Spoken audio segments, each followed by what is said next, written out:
If you like what we're doing, subscribe here on YouTube. If you'd like to go deeper, see more original content, all commercial free, go to ivolvetv.com and become a subscriber. We're repurposing the purpose of media, and we want you to join us. All right, so I'm here with Stephen Bassett in San Rafael at the Architects of the New Paradigm Conference, and we are fresh on the heels of the Democratic national debate that was just held in South Carolina. We're a little disappointed because Hillary did not get the ET question that we were all anticipating. Steve, bring us up to speed. Tell us how you feel about it. Yeah, what happened was that Secretary Clinton was campaigning in New Hampshire. This was over the holidays.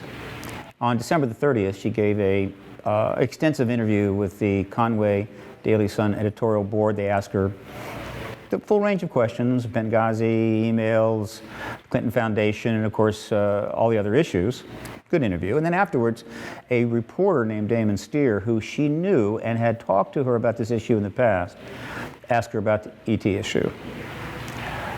Pretty much the first time I think she's been asked about it ever in a campaign setting, right?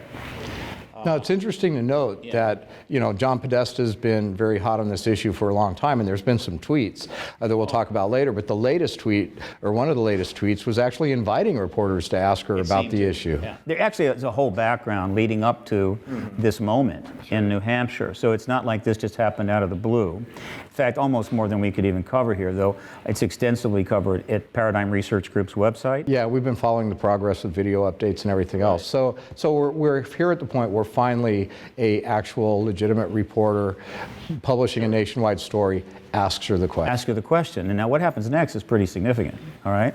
What happens next is that in the space of about 2 minutes, she says that if elected, she would get to the bottom of the UFO question.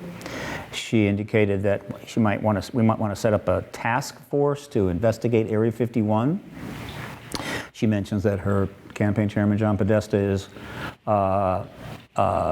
very much interested in the issue, and even that she had promised him that if she were elected, she would release the files, and again investigate the issue. And then, and this was, I think, the most significant statement, she says to the reporter, "We may have already been visited, but we don't know."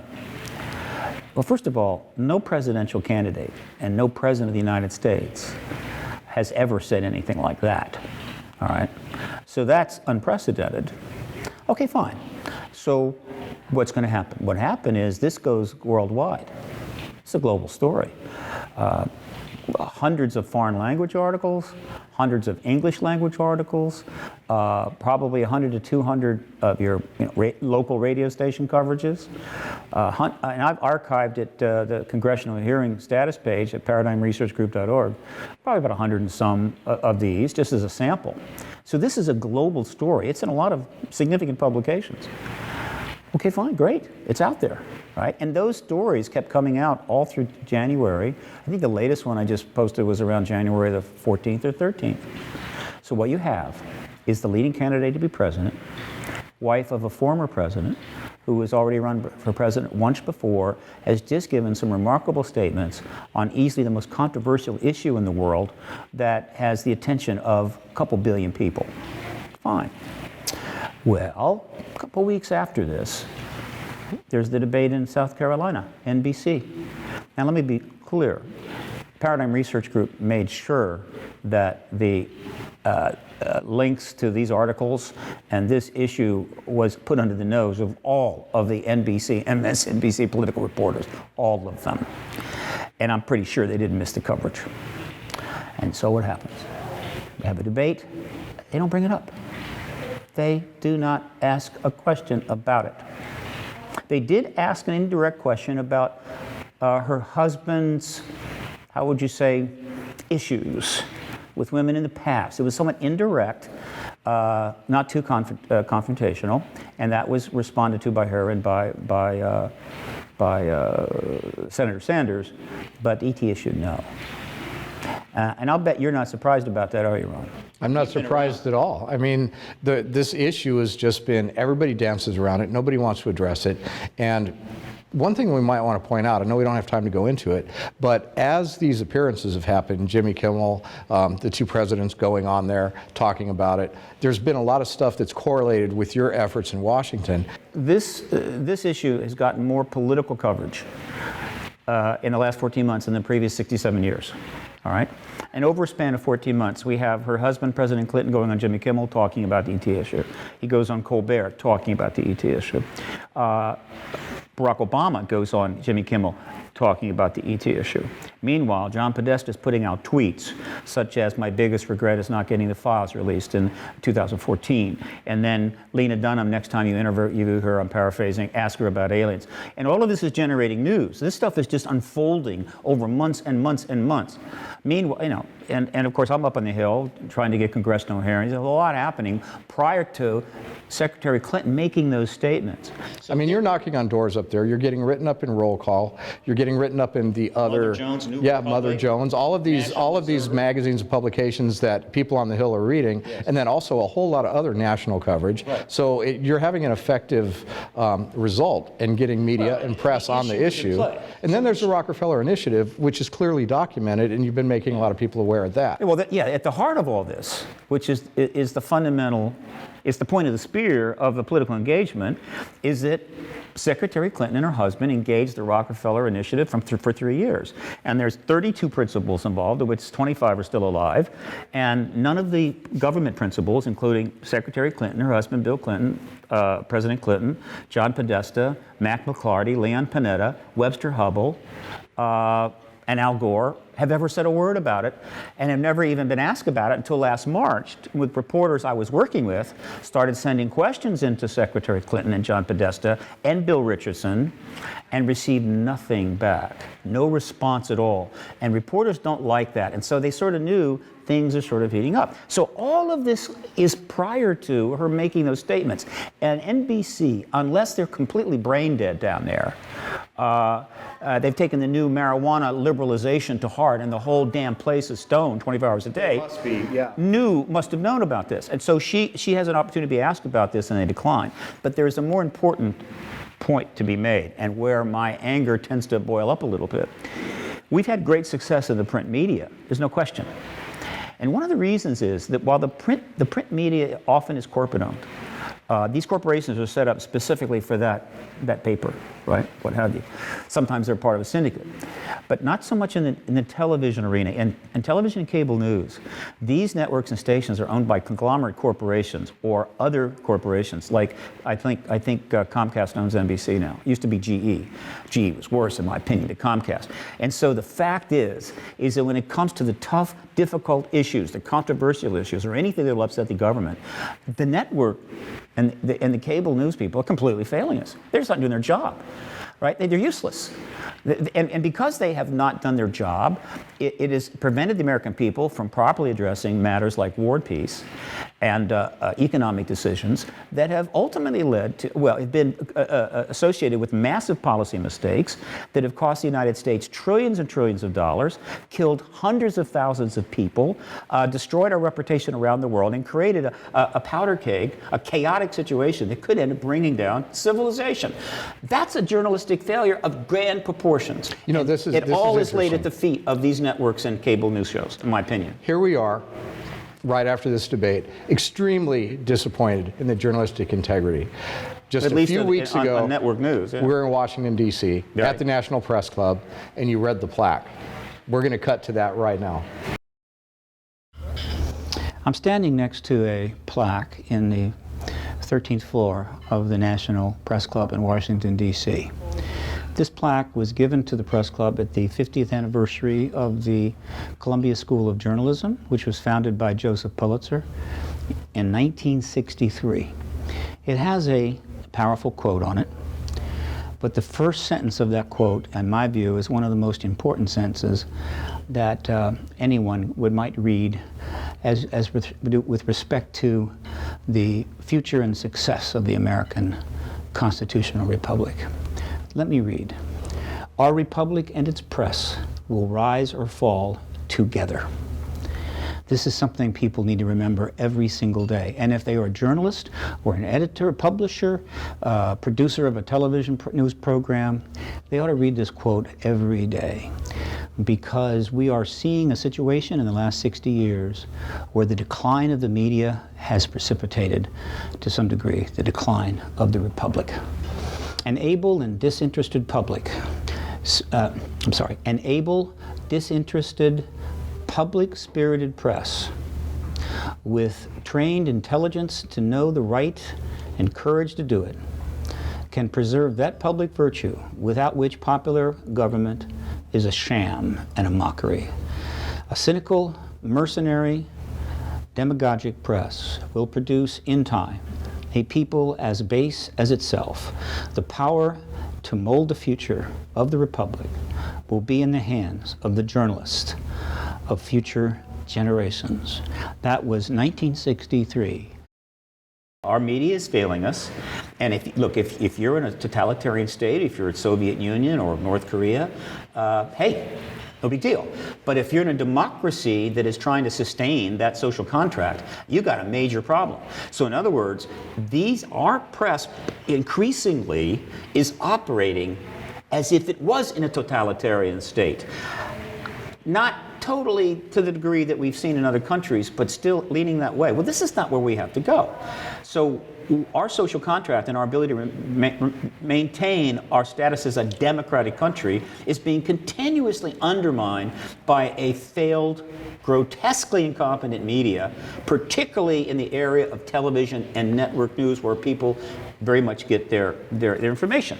So we had an example of that tonight. So you have NBC News completely standing down on a situation that absolutely called for a question, because I guess they didn't want to upset the Defense Department. Well, wait, let's look at a different angle. We all know that when media is conducting these interviews, and they get the privilege of conducting a debate, and different reporters get the privilege of addressing these candidates, that they kind of have to agree to certain things. And we know that they have agendas, and we know that Hillary Clinton has an agenda. Now, we know she's already put on the table that she's willing to talk about the ET issue, but what about the idea that maybe these guys are given the heads up?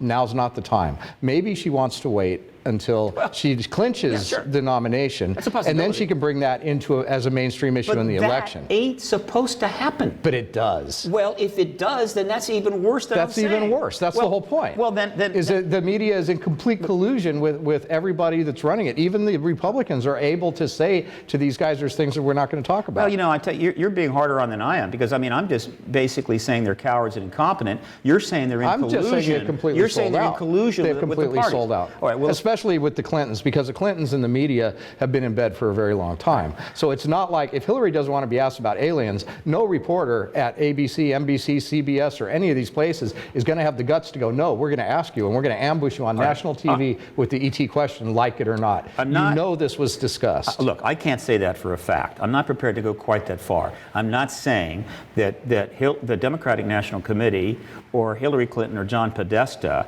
actually contacted NBC and said, you can't ask this. I don't think that. I don't believe it happens in an official capacity. Then people should be fired all over the place. Yeah, it happens through channels. So, but I believe it happens. I believe that if Hillary doesn't want to be asked a question, especially by the democratically friendly media, she's not going to get the question. Well, here's where, again, this is interesting.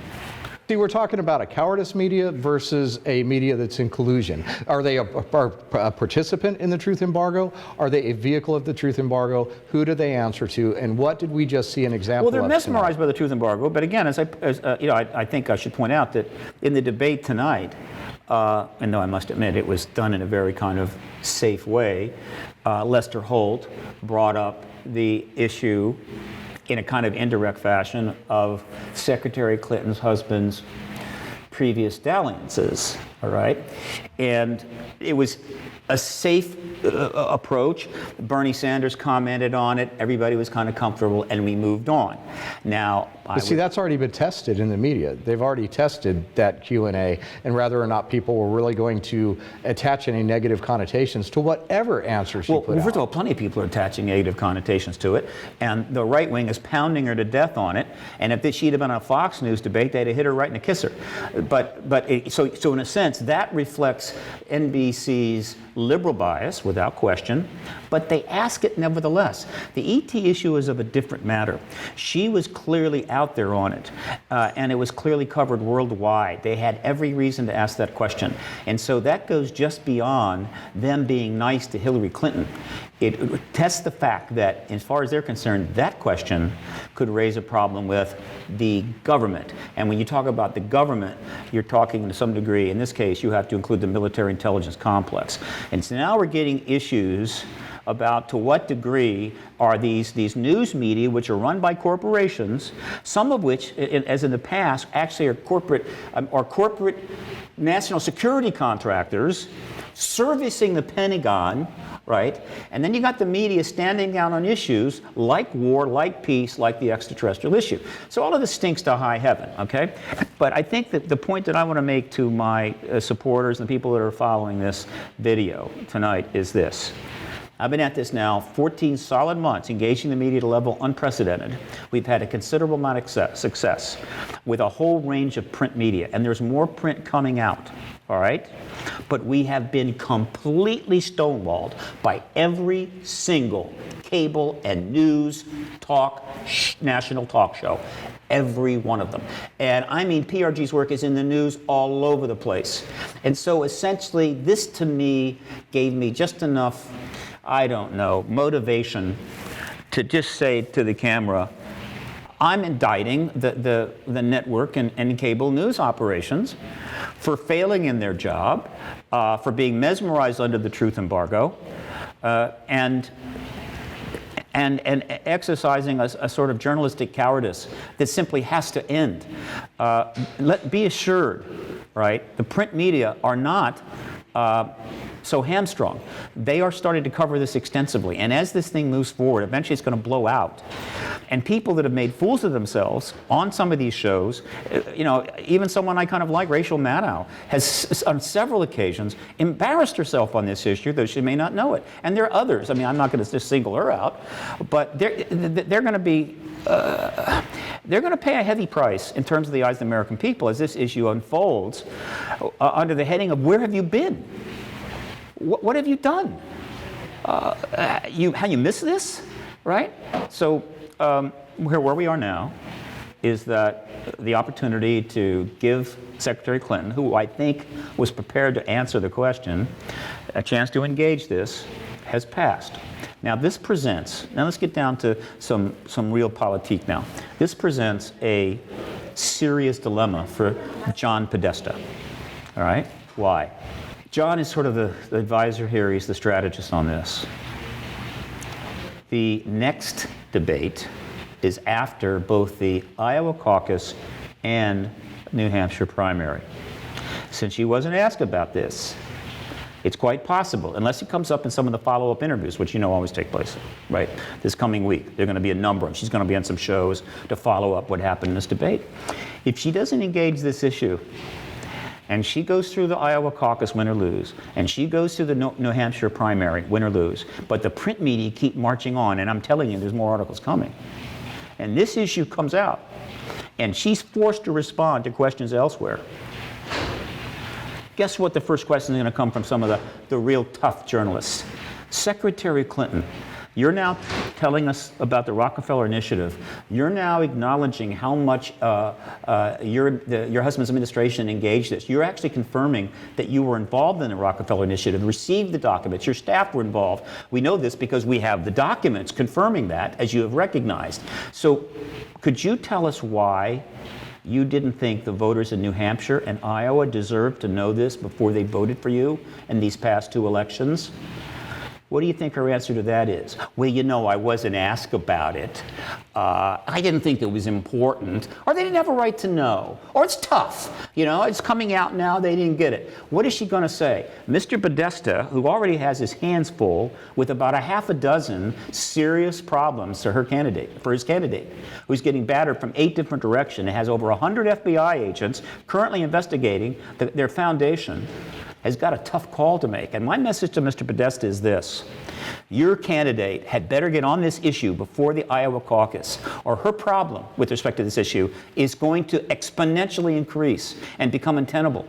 And as I've stated a number of times to several reporters who have written this in articles, which you can easily find, and I'll restate it again, Secretary Clinton will not get to the White House without going through the extraterrestrial issue. It's that simple.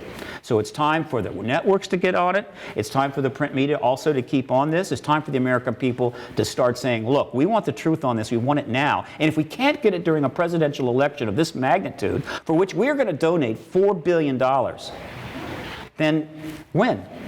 Right? Let's be clear, when we're addressing Podesta and we're addressing the Clinton campaign, it's not enough to address the ET issue. We want a full answer about the Rockefeller Initiative. We want a full explanation, a full acknowledgement. Is that correct? Well, yeah, the reason we want it is that Secretary Clinton was involved in the Rockefeller Initiative to get the files released. According to Bill Clinton on Jimmy Kimmel, he didn't even start investigating until his second term. The good president misspoke. The good, and everybody wants to give him an opportunity to come clean about that. What he said was not actually true, but it was sort of true. I don't think anybody's shocked at this. Right. And he could easily say, look, I got it confused. No problem. The point is he was on the show. He was asked a question almost certainly at his request. Because when it comes to being on those kind comedy of shows, talk shows, yeah, they do that you definitely submit get to what's going to happen. Yeah. Not so much in debates.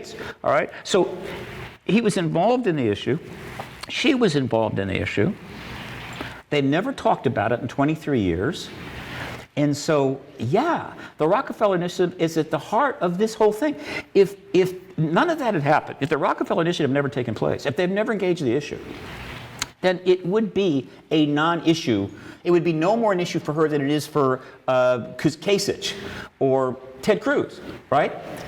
But it is. History came to her door, and they embraced it, all right? And then we spent 8 years of administration with one scandal after another. He was not a bad president, fine, okay? But he made enough mistakes that his party lost the election. And thus, whatever legacy he had sort of went away for a while. All of this is wrapped around one fundamental thing. They're not telling the truth. They're operating out of secrecy. They're misrepresenting themselves. The media is not calling them on it. And so we keep stumbling from one catastrophe to another. I assure you, the situation in the Middle East didn't come out of a vacuum. We've worked really hard for 20 years to create that, right? And the American people probably haven't done enough to put their voice in. They haven't done enough to stop it, but they've also been prevented from it by a failed media. They simply don't get the job done. We've got anchors making $10, $12 million a year. And they can't touch a controversial issue. My God, I mean, my Lord, I might get fired. But when somebody does do it, when someone like Dan Rather goes into a tough area, they throw his butt out of the network. Let me tell you, we worked hard to create the mess we're in now. So look, my job is simple. Hold the media to account. Try to get the candidates, hold them to account. Try to get the American people to hold the candidates and the media to account. Keep this information coming forward until, in this case, it will be Secretary Clinton, because all the other candidates have an easy dodge on this. They can basically say, I know nothing. I know nothing, right? She can't say that. And I've got a stack of documents who I have presented. I have sent access to the full contingent of Rockefeller documents to 500 journalists. All right, 500. And one journalist that just did an article watched all 30 hours of the citizen hearing on disclosure. I've also sent access to the full 30 hours of the citizen hearing on disclosure to 500 journalists. This is out there. It's in play. John Podesta knows this.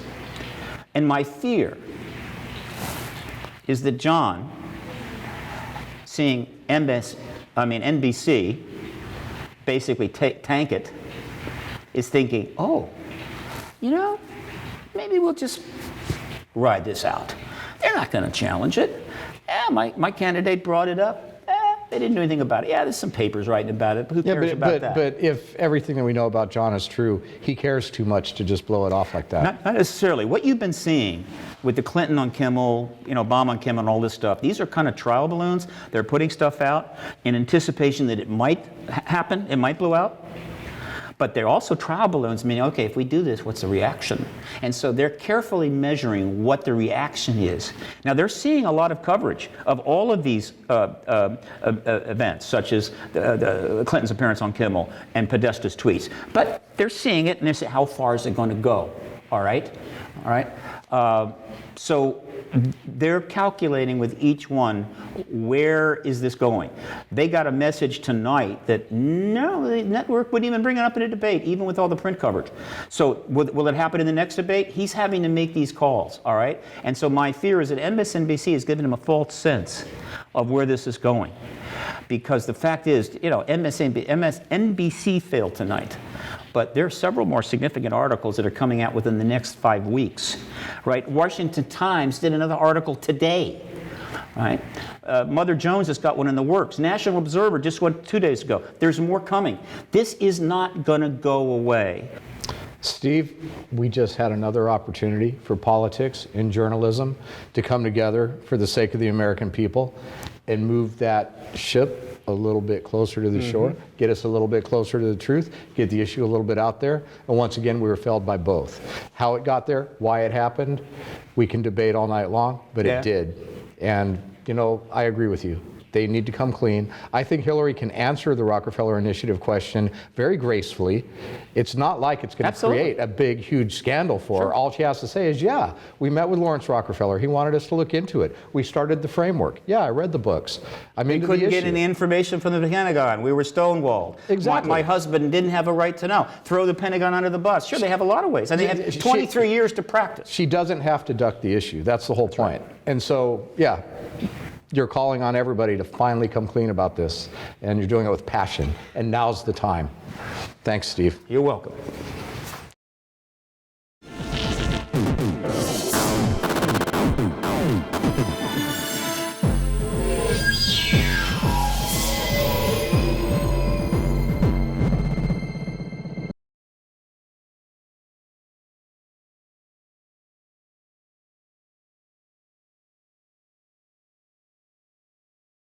If you like what we're doing, subscribe here on YouTube. If you'd like to go deeper, see more original content, all commercial free, go to ivolvetv.com and become a subscriber. We're repurposing the purpose of media, and we want you to join us.